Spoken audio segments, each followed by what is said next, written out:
What is the true path to awakening to your soul consciousness?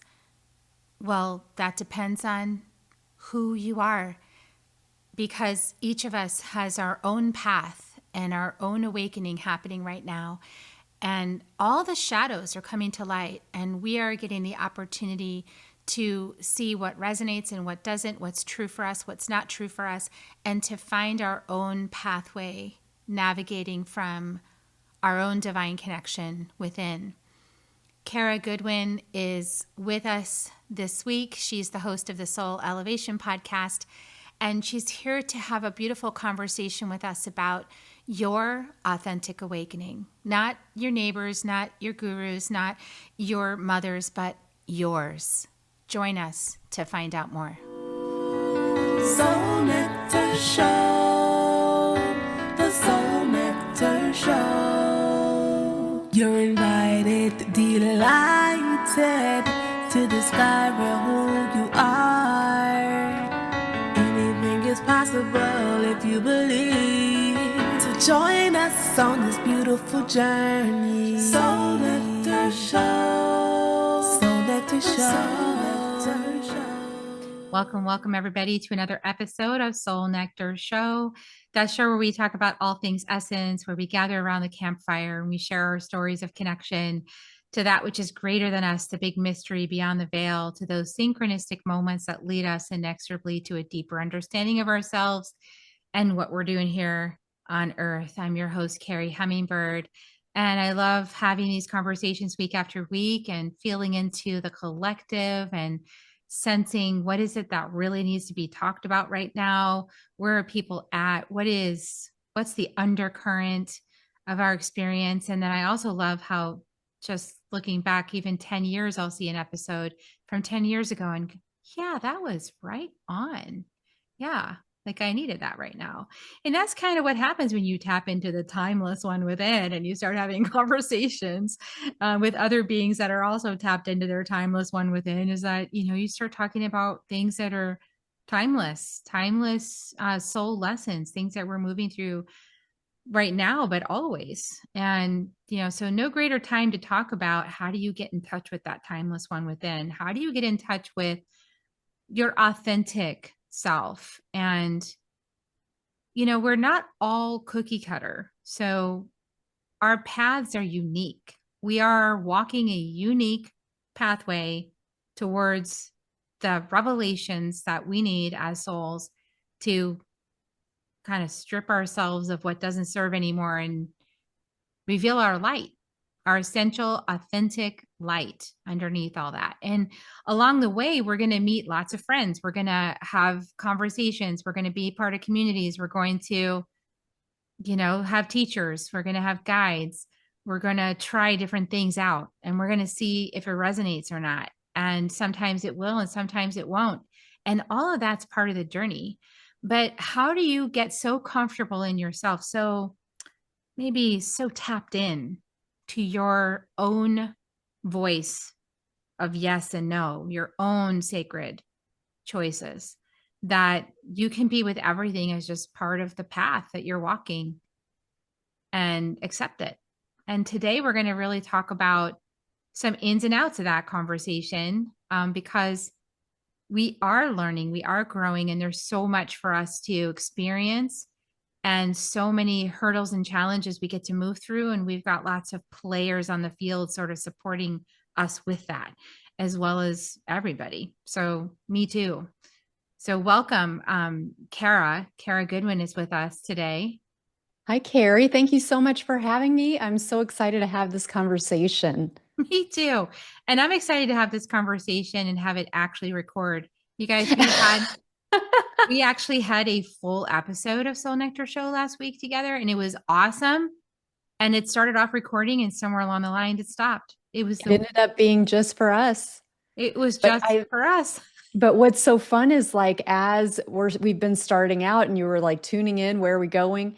I was like, oh yeah, she gets my third eye going. this happened last time. So I've been like heads down today, like just trying to get through. There were some things that I needed to create that have been on my to-do list for a long time. And I was like, I'm just doing it. So I've been on my computer, like just in this like plug away mode and very like productive mode. And but I also have just been heads down. It kind of feels like my world just like got very, very small.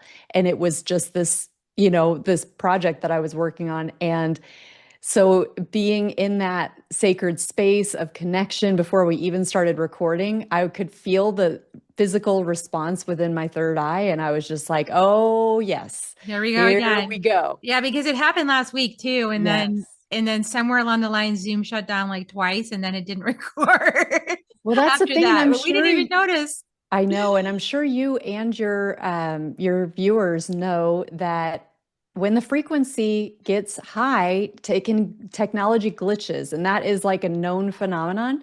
And I know that you were saying like I've used like I've already recorded other ones and they were fine and I recorded, so anyway, for me, I just sort of like chuckle and it's like, well, maybe, maybe we just kind of hit some sort of threshold, went past some sort of threshold and the technology was like, let me reset.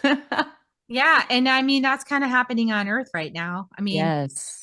so Kara, actually, for you guys that don't know Kara, she is the host of the Soul Elevation podcast. And she explores ascension and spiritual awakening and energy healing, extraterrestrial friends, and consciousness, right? And so all of that comes into play. And I would just throw a little Coyote in there because I'm pretty sure Coyote was with us last week. And Coyote, if you're with us this week, please just let us finish the recording. Those tricksters. Yeah, that trickster. But, as a skilled energy healer and meditation guide, Kara empowers others to deepen their spiritual connection through transformation practices. And she's got a book, Your Authentic Awakening, A Guide to Everyday Spiritual Living, provides a roadmap to embracing a spiritually awakened and authentic life. And so through her work, she inspires others to elevate their souls and align with their highest potential. And yeah, when our souls get involved, fun things happen. Yes. Pretty much. So I know that we talked last week, and so you guys didn't hear that conversation, but I'm just building on it. Trust us. Yeah. So I know you were talking about how important it is for us to really have an authentic awakening, right? And I was sharing with you that I felt like that's what the Knights of the Round Table did, the Arthurian Knights. They were told you cannot follow anyone else's path to the Grail. The Holy Grail is for you and you alone, and you have to find your own path to it. And if you don't, you didn't actually find it. And I feel like that's what you're talking about is like, and that's what my guide White Eagle always says is that we have a unique thumbprint for a reason. Mm. Yes, I love that. And I can't remember last because this has been such a powerful transit time. And I feel like we recorded either on or before Wednesday. So Wednesday of last week, let's see. So 9/9. Yeah, maybe we recorded on 9/9, Maybe. 9/9/9. It might have been. Um, but a lot has happened even since we recorded, and we're still in this transit between the two eclipses um, as we record. And so, even when we talked about this last week, we kind of talked about the spiritual trappings and how we can be following somebody and that works, that's really beneficial for us for a certain time and then it's not. And as you bring this up this week, and maybe we come back to that, but what comes up this time is so pertinent, to this intense time that we're in right now. And I feel it's even more urgent than that message of follow, like, don't, if you catch yourself kind of emulating somebody and copying somebody and you're like holding on to everything that they're saying and you're not like letting yourself look beyond that and feel into, is everything this person's saying, do I align with it? And, are you in that kind of trap? And that is still very relevant and pertinent. But I feel that collectively the shadow is rearing its head right now and really in our faces. And this whole year, the shadow has, from a personal perspective, I've been dealing with the shadow almost unwillingly. It's been showing itself to me. And I am like, okay, I guess it's time that I look at these things. But it's not that I've been like taking workshops on digging up your shadows and how to deal with them or reading books on it or anything. Like I haven't sought it out.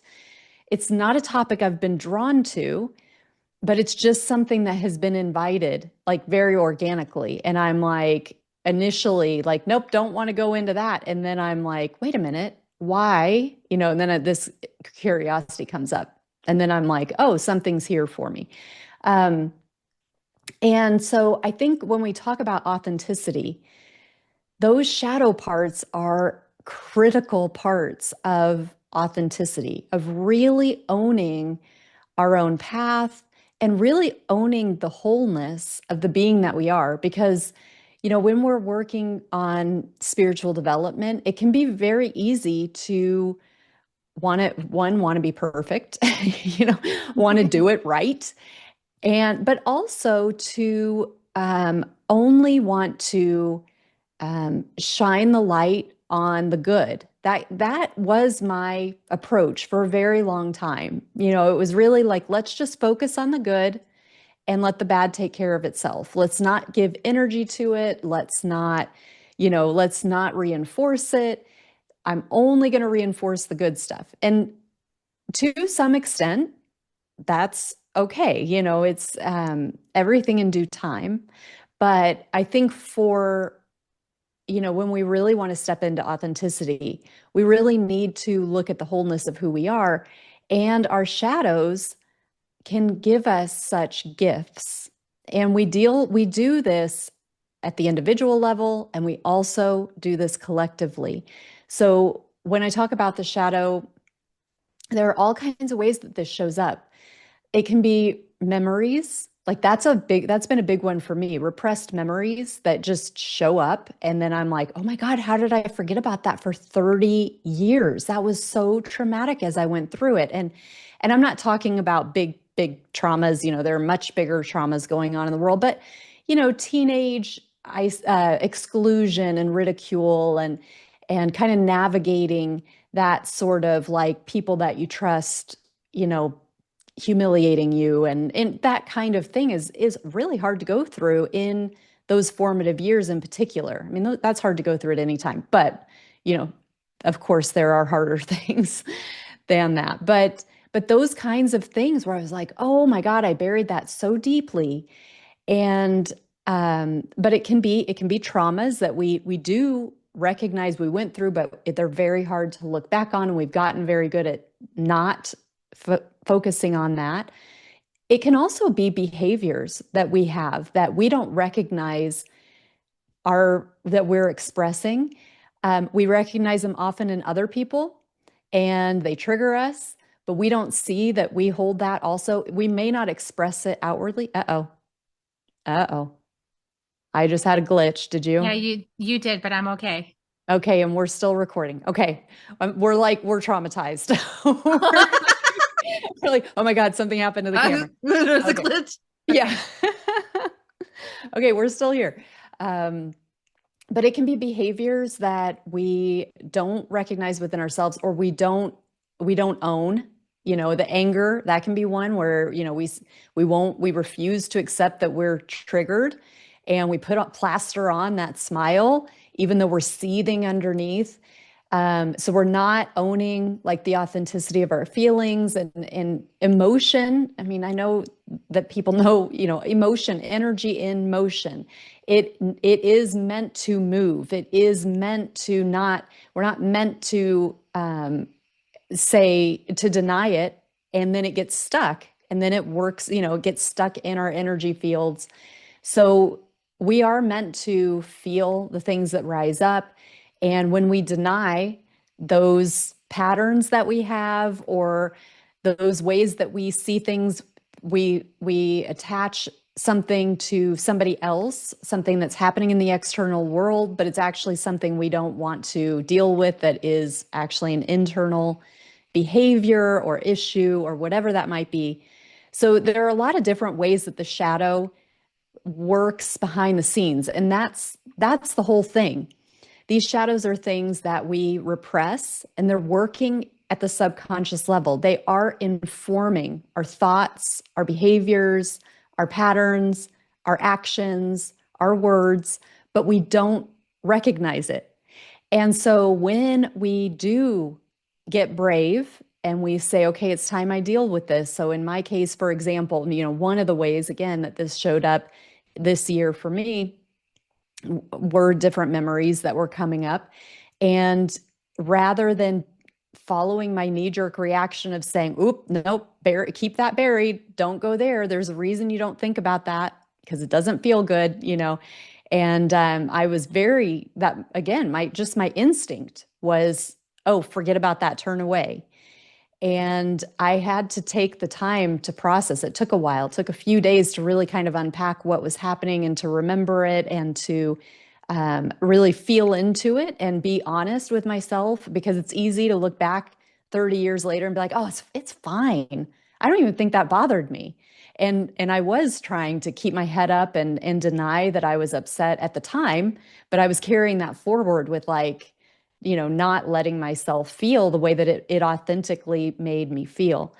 And so that's why we want to work with the shadow, because when we do take the time to let it rise to the surface and to look at it and to be honest with ourselves about how we feel about it, how it made us feel, and even looking for how has this informed me? Maybe it's actually protected me for the time, has it served me? And am I ready now to release it? So for me, in that case, I feel that there was a protective mechanism that kicked in, and it prevented me from getting closer and it took away some of my trust. But because I didn't trust as much, then it was like, well, you won't get hurt because you're not giving yourself fully. So you won't get so hurt if somebody then does something like what happened. So it's recognizing oh, wow, well, that was really trying to help me, really underneath it. It was like that shadow was actually trying to keep something bad from happening to me, but at the cost of me being able to open myself up and really let my guard down with people. And so it's this, okay, thank you for that. And I think that I want to feel more trusting. I want to take that risk. And, but it's through that integration and that acceptance that, okay, I have been through that. I have dealt with it and I've integrated it. And then the energy, we talked about that repression and how it stops that flow of energy. I, made that choice to bring that part of me back in and let that energy be a part again of me, be, integrated so that I have access to more of myself. And that is the beautiful invitation that we have, and why we want to live in authenticity, because then we don't have these fragmented parts of ourselves. We have this wholeness, and it includes the parts of us that have been hurt, and it includes the parts of us that have hurt others too. And so again, that's an example of that happening at the individual level, but we are going through this collectively very, very fast right now. And we have this with global issues that across humanity that we all are a part of, and we're all dealing with it. And we have some things that are coming to light in terms of the shadow in the collective and ways that we have been fed lies and illusions. And we've been told one thing, and we've accepted and trusted that one thing has been happening, and more than one thing. It's all connected. But of course, and I don't want to get in a lot of detail, because we know as content creators, sometimes we have to dance around these things so we don't get the content pulled. But I think that people probably have some idea of the types, or, use your imagination because there are a lot of different things that this relates to.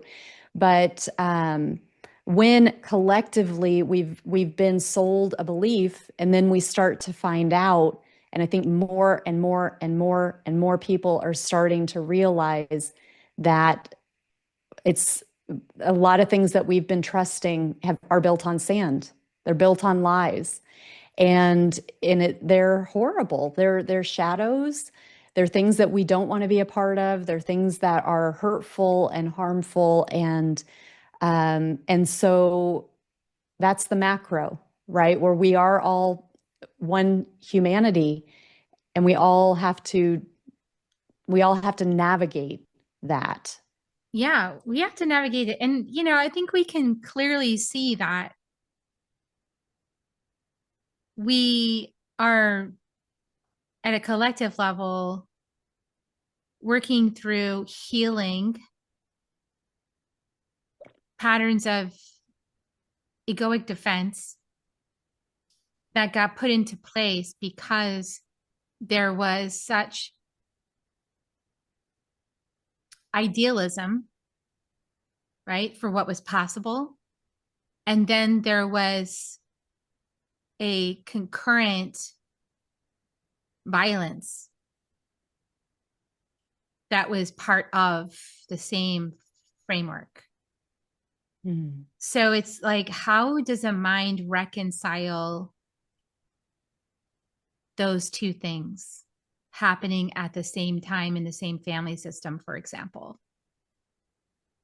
Right. Like, Yeah. love thy neighbor, yet we are torturing 400 years worth of people.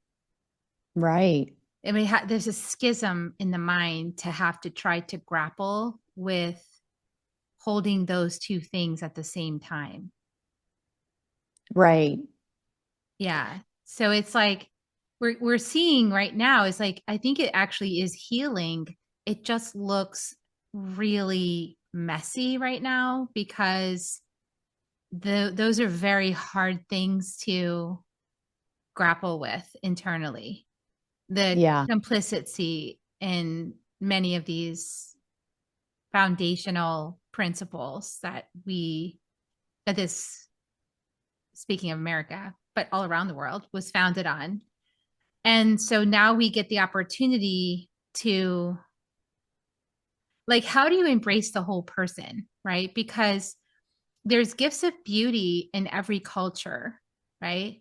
And then there's also things that are more steeped in lower vibrational human consciousness because nobody was exempted from that. Generations of people have moved through human experience at different cognitive levels. So let's say we started off with reptilian brain, right? We could probably attribute that back to like Neanderthal or something, right? And then we moved into Cro-Magnon, and then we started being able to tell stories, and we had Homo sapien. And now we're like on the verge of this entire up level of human consciousness into Homo luminous, which is a octave higher, like an entire octave higher. And so everything that is not congruent with that high level of frequency and consciousness is being shook out of the tree.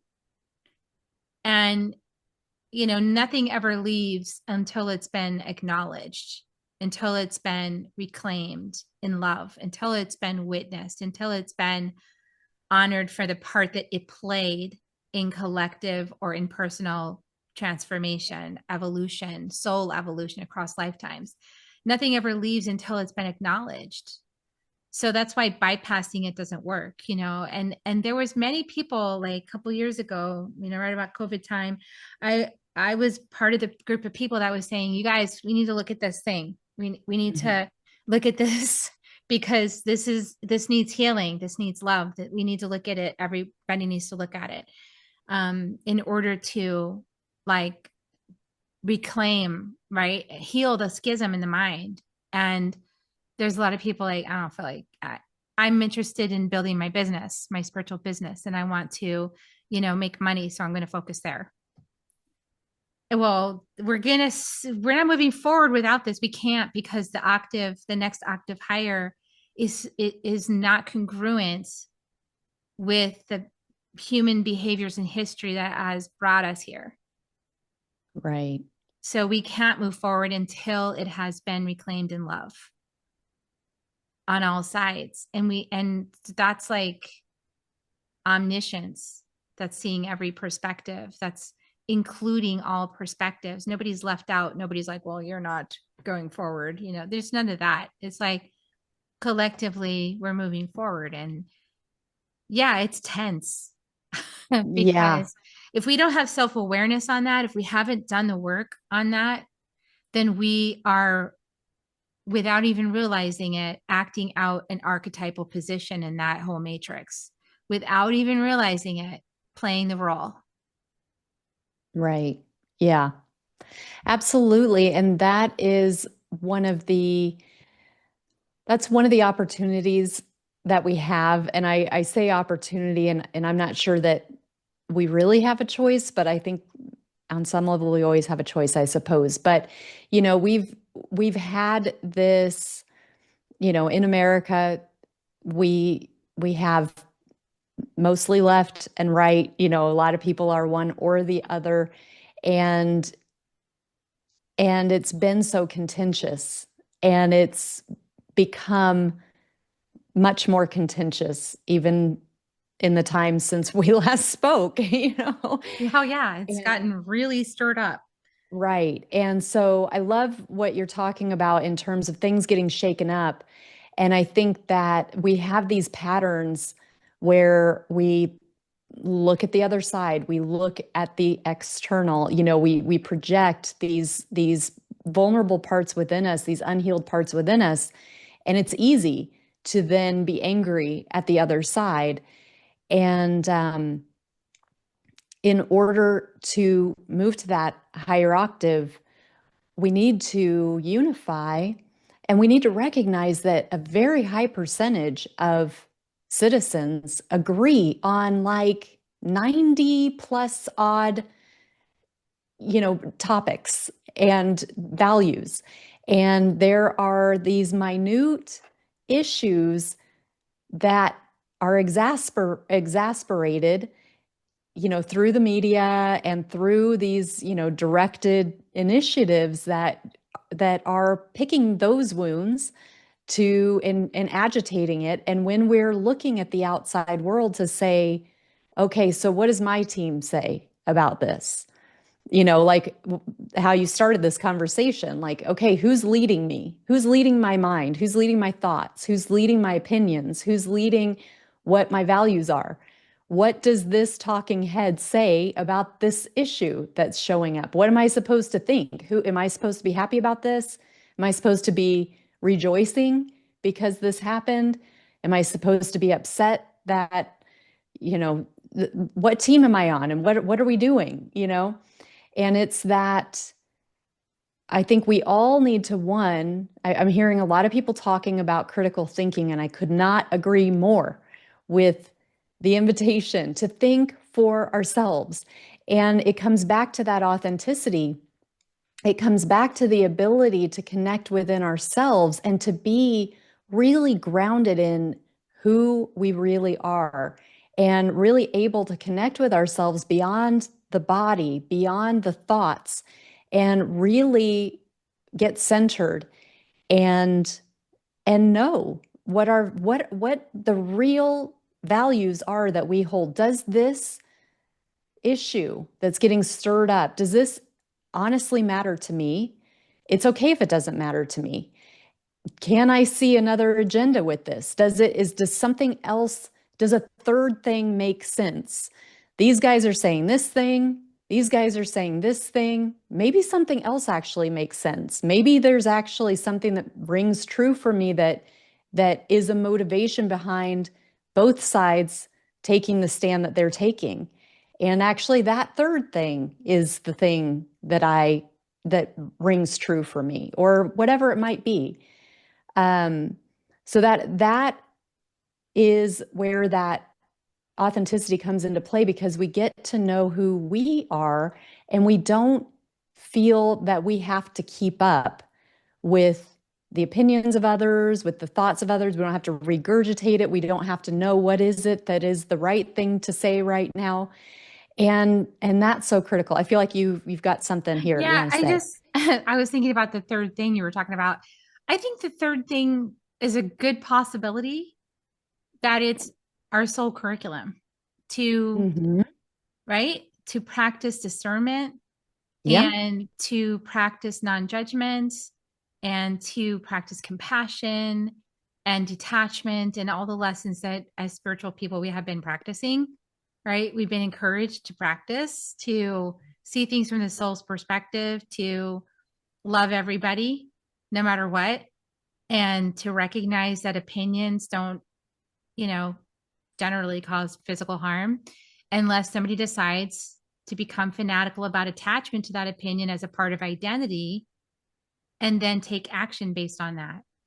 And this is where, all of the teachings that have been given to us as a collective, and I personally follow the Toltec teachings, and, non-attachment, it's like the fifth level of attachment is fanaticism. It's where you've attached your identity to a belief system. It's like you love, the Red Sox so much that if they lose a game and you get upset and you're at a bar and somebody else is cheering the team that won and the Red Sox lost, you might actually start a fight with that person with intent to kill Mm, over a baseball team. right. So where, the point of this awareness is to put it into practice. And so I feel the third thing is us getting the opportunity to put it into practice. It's like, oh, I'm attached there. Oh, I'm attached to that perspective. Oh, I lean in seeing things this way. Oh, I lean towards seeing things in this way, and I'm really inflexible about this. And to notice within ourselves, like, right, what are Hmm. we really inflexible about? What is a no-go? And how could we soften? How could we soften, not to change ourselves, right? Not to change ourselves, but just to create more spaciousness for other perspectives to also exist at the same time. Like Right. all of it to be true at the same time. Right. Well, and something that you mentioned that I think is so important that I want to drill in on is that identity piece. Having that attachment to our identity and that kind of clinging to that identity. And again, with the authenticity, when we are so identified with our beliefs and our opinions and our judgments that we can't even tolerate to be faced with an opposing belief, judgment, what were the whatever it was that I think there were three Opinions. things. Yeah, opinions. Um, then it's the there is an ego, there's an ego over identification there. And it also is interesting psychologically to think about how confident we actually might be if we're so insecure about the things we're so sure about that they can't be tested. We don't even want to see any evidence that may disrupt that belief. And so I would even kind of suggest that maybe we do allow ourselves to be changed through discourse. Maybe we do open ourselves up and hold some neutrality, but allow ourselves exposure to the other side to really understand what it is that they really think, what it is that's actually driving the difference of opinion, rather than what the talking heads are saying, because what they're saying often is not true with the individual. It's not the motivation a lot of times. But it's that ability. I know I used to be very politically minded, and I was looking to see what does my team think, and not consciously. I wasn't like, oh, here's a new topic. What do what do the people that what are we saying about this? What are we supposed to think? I wasn't consciously doing that, but I was just so immersed in the cycles that I was just picking up. You just pick up by osmosis. Okay, this is what true is. This is what true is because you're so immersed in it. And I would get very upset when somebody had a different perspective because it threatened that view. And I couldn't even accept that there was truth in it. And over the years, I have intentionally worked on that because I wanted to be more neutral and I wanted to be more compassionate and I wanted to and I recognized within myself that I was truthful with myself about that. And I have learned a lot about things that I used to be very rigid on. And I have changed. I mean, it not necessarily swung all the way in the other direction, but one, been able to see the narrative that I was accepting as truth and that I was so sure was true, been able to see that in a different light of like, oh, that maybe wasn't as true as I wanted to think it was. It just was familiar because I had accepted it. And then I had continued to immerse myself in it. And we get programmed. I mean, I can see that I was programmed. But, what I thought was that I was in the truth and the other side was completely mind controlled and they were delusional. And so I've learned things from opening myself up and not being so afraid of what used to, honestly, if I'm honest with myself, that anger came from a place of fear, where it was just like that's not true. That can't be true. That's not my reality. And it would come up as anger. It would come up as judgment. And it's been interesting as I've loosened that, just how much I have learned about some of the values that I saw in more of an inverted way throughout my path. Yeah, I think that ultimately I love that. And I would just say for myself, um, what really helps me is to apply my own teachings, right? To Mhm. understanding my own triggers around other people's paths that cross mine. And and then to go, huh, where am I attached? Where do what part of my identity is fixed in this narrative? Like what you're talking about. Mhm. And then that's the shadow work. Mhm. Because being angry at stuff, I've been angry at stuff this past since I don't know, since somebody took office a couple times ago. I've had a lot of anger come up, because it provokes that. Um, but that's part. I also think it's part of the lesson plan that we're in right now. So it's not a problem. It's an opportunity for us to see, wow, this really pisses me off. This pisses me off. And then to go, okay, why? Because of wounds. Like you normally wouldn't get mad about something if it wasn't a thing for you. Like Mhm. if your family just told you you're so smart your whole life and you just walked around thinking you were smart, and then somebody at college walked up to you and said you're so dumb, you would just look at them like they were having a bad day. Like you wouldn't not take that personally. You would just say, oh, you must be having a bad day. Do you need some help? Like you wouldn't even get in, because it's not even a thing for you.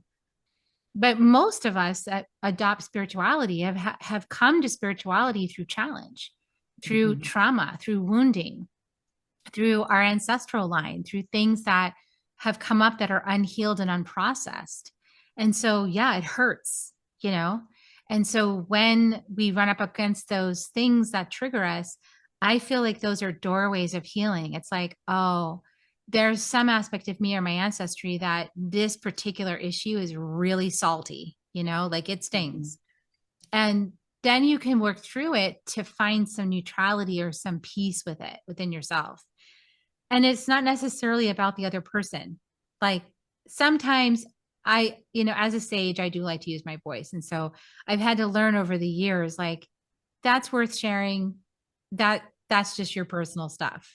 That's not worth sharing. To myself, yes, to my partner, yes, but out there, but sometimes it's like, no, somebody's going to benefit from this because there's other people that feel the same way.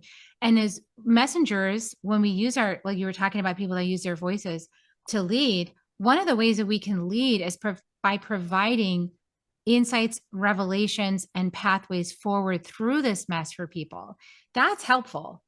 Not giving people answers, right? Like not telling them what to think or how to think, but like offering people pathways to process what just happened, pathways to find a truth within themselves for what just happened. That I think that's our greatest service is when we can do that. Not necessarily we got to be careful our ego's not involved, to try to win a debate. It's not about that. It's not about proving ourselves right and other people wrong. I feel it's really about providing pathways for revelation to happen and for people to try it on and see, does that fit? What's true for me in all this? How do I want to move through and find my own truth? Because it's everything happening right now, like you're talking about, is bringing us from finding our answers out there to finding them in here. Like that's the basic pathway that's going on right now, I think.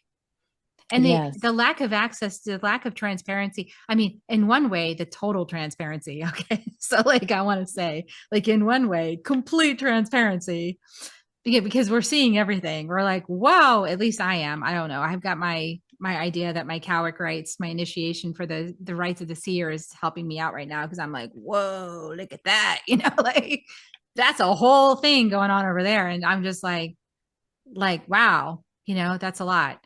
And we get to see all these things, but then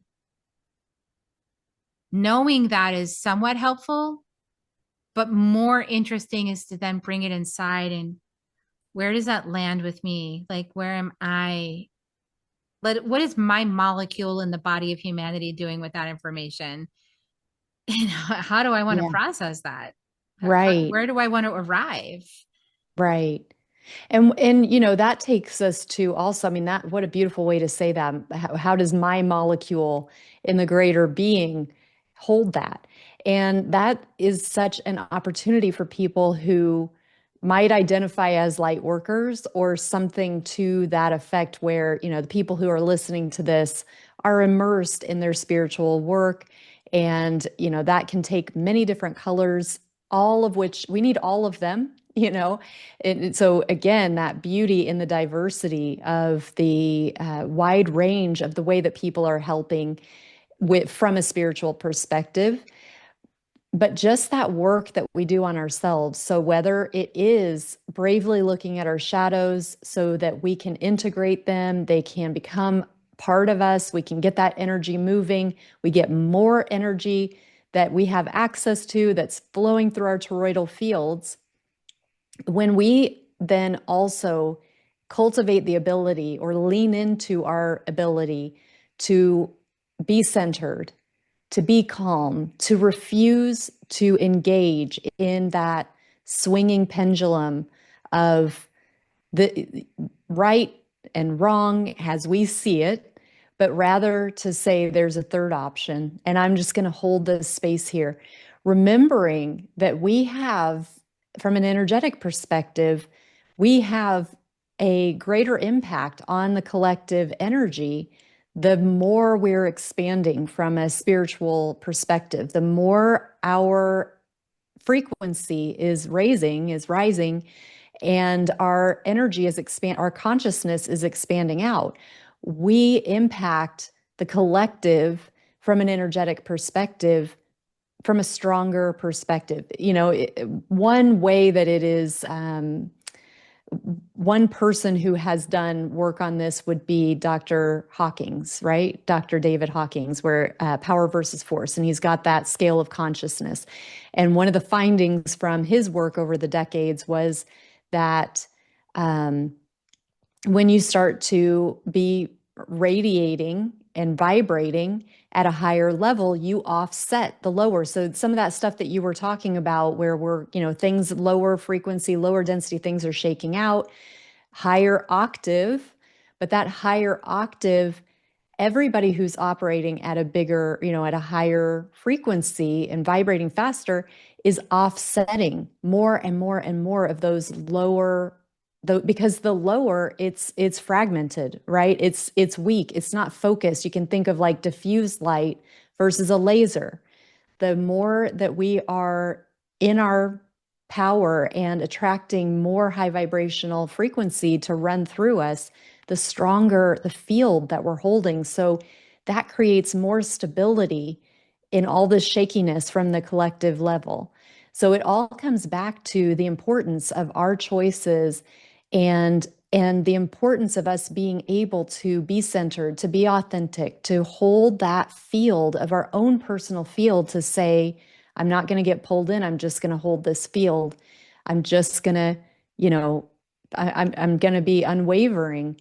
And that is one, a beautiful way that we serve without maybe even knowing it, where it might feel like, okay, I'm just feeling very drawn to meditation right now, or I just really need to have a digital detox, or I need to spend time in nature. And we may think that we're answering our own call, but what might be happening is that there's, we're getting this signal from a bigger picture, and we're responding to say, okay, the way that I can hold my field from a centered, and more empowered way is to be off the grid, to be in nature, to meditate, to chant, to, whatever it might be. And we've got more and more people who do that organically, and it starts to, it all, we all arc together energetically. And I like to bring intentionality to that, where it's like part of my meditation is that, like, okay, imagining myself as a great light, and then intentionally arcing my light to other lights, and being part of a higher grid, and allowing that to be anchored on this planet. I love that. I love that. And, for those of us who are not centered and grounded, might really feel like they're being whipped around right now, because yeah, if the light is increasing and it's like a dust storm, right? It's like somebody's shaking a tree and shaking all the apples out of it. So like if you're the one being shook, energetically, it's going to feel bad. So the way to avoid that experience is to go get grounded, right? To start the path of being that transparent, vulnerable, authentic self, to start working with your higher self and your spirit on the inside of you, to anchor you in light and to ground you to the earth, and to be, clearing out your pipes, right? So that you have less debris that needs to be shook out, of you. And that's by doing your shadow work, so that means just being aware of your triggers, being aware of being angry, not stepping over it and going, oh, well, I'll look at that later. Or no, I don't want to feel that, so I'll just close. No, it's like you said, like stopping, looking at it, being with it, sitting with it, even 5 minutes, even a few minutes, just breathing with the feeling before moving on. It's like, ooh, I'm really angry, and I'm just going to close my eyes and just breathe for 3 deep breaths and just let myself feel that. Really feel it. Or I feel really sad. I feel a waft of sadness. I don't know where it came from. Okay, I'm just going to sit and be with it for a few minutes and just let it pass through me.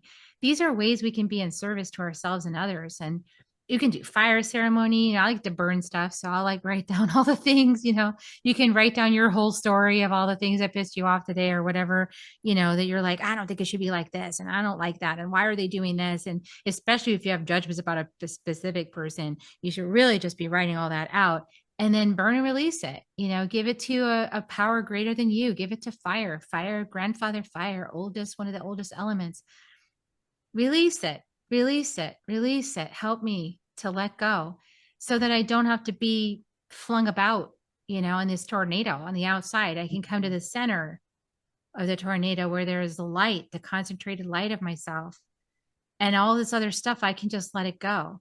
I don't need to identify as the stuff that's being tossed out.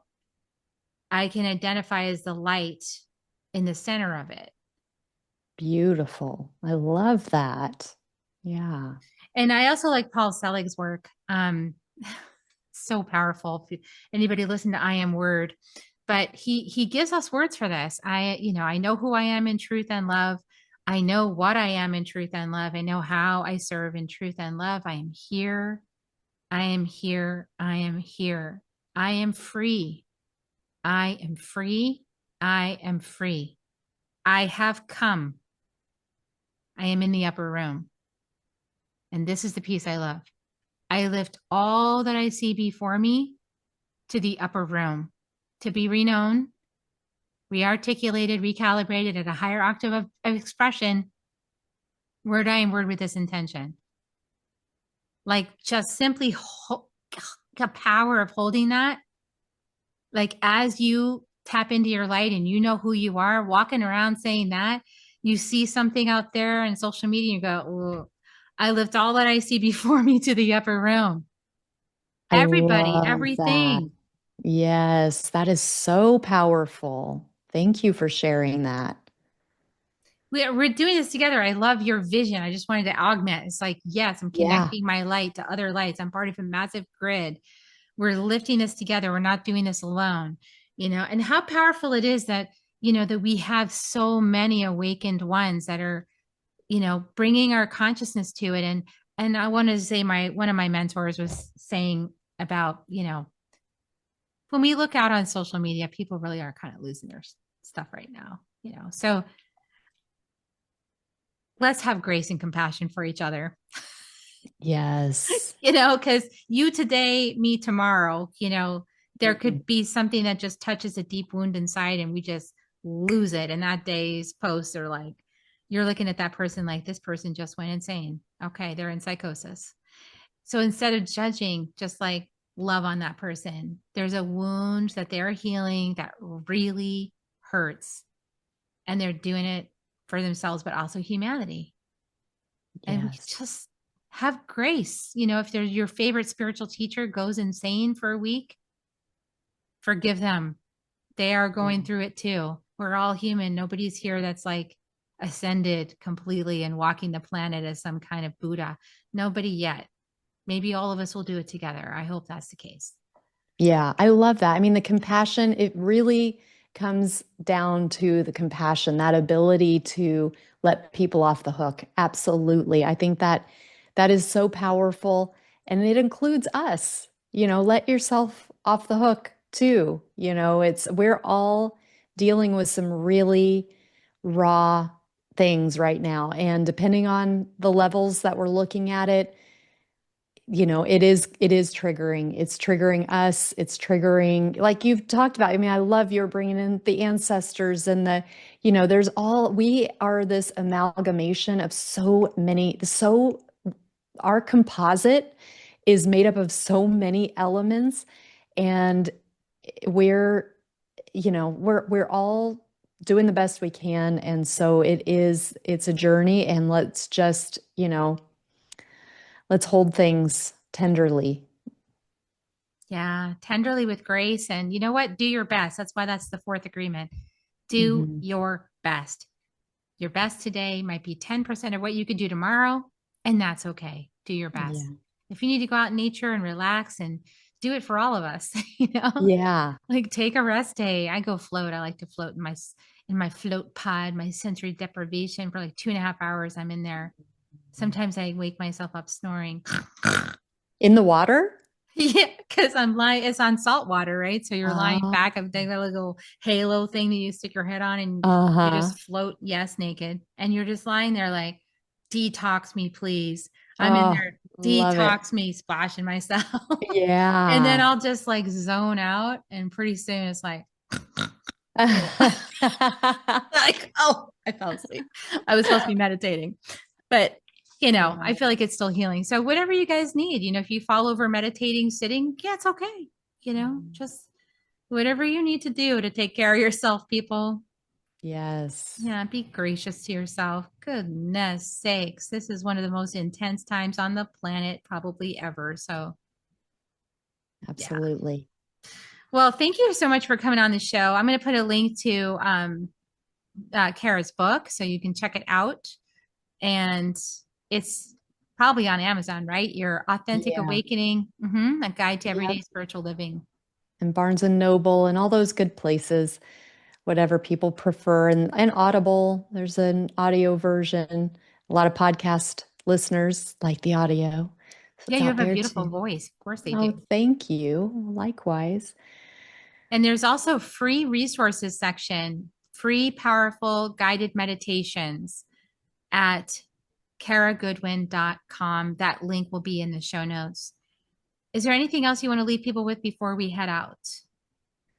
I think we've covered a lot of great ground, and I think that it's just important for people to recognize that we're all playing our own role through this, and we can go through it together, and we are united. So just, I do encourage people to, if you're a meditator, just connect, use that quantum space, use your intention to connect. I love the affirmations that you were bringing forth. I think those would be very, very powerful for people to incorporate, but just don't underestimate. It's really easy to feel pulled around right now and ineffective because some of the things are so big that it can feel like, what can I do? But really cultivating that ability to just be holding your space in balance. I think that a lot of people have no idea just how powerful that is. Yeah, really powerful. Absolutely, it is.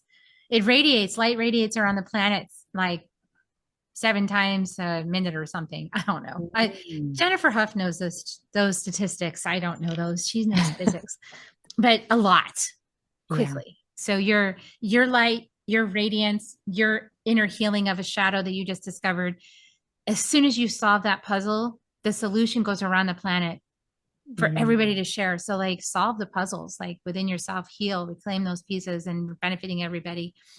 I love it. So we're going to give you guys kisses on the way out. Please like and subscribe and share and this episode out with anybody that you think could benefit from it. And you can always ask permission, just to ask if they are open. Are you open? I listened to this great podcast. Are you open? I want to share it with you. And just be, that's respectful, and then just like, you need this. Yeah. Oh, how nice is it when somebody says like, "Oh, this made me think of you. I think you'd like it." Like, we want it, like, that's really sweet. But I love calling out the difference between those. Yeah. Yeah, because I've attended a lot of holistic networking events. Anyway, so we're not fixing anybody. Don't fix Yes. anybody. Just, see if they're interested and share it, because the more beauty goes around the planet, the better we all are. And I'm going to give kisses. Would you like to join me? Yes. Okay, here come your kisses, everybody. Mm. Mm. Mm. Mwah. Love you, everybody. Love you. See you next time on Soul Nectar Show. Bye for now. If you found even one gold nugget in this episode of Soul Nectar Show, will you do us a favor? Will you subscribe, like, and share this episode? Maybe even write a comment and let us know what you thought about it. We really, really want to engage with you at a much deeper level. Let's be part of community together. Have a great week, everyone. Bye for now. To dive in deeper to nourishing conversation, visit soulnectar.show.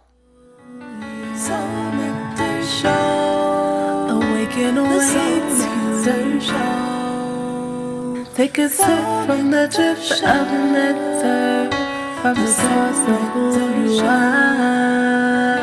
Soul Nectar Show. Yeah, yeah.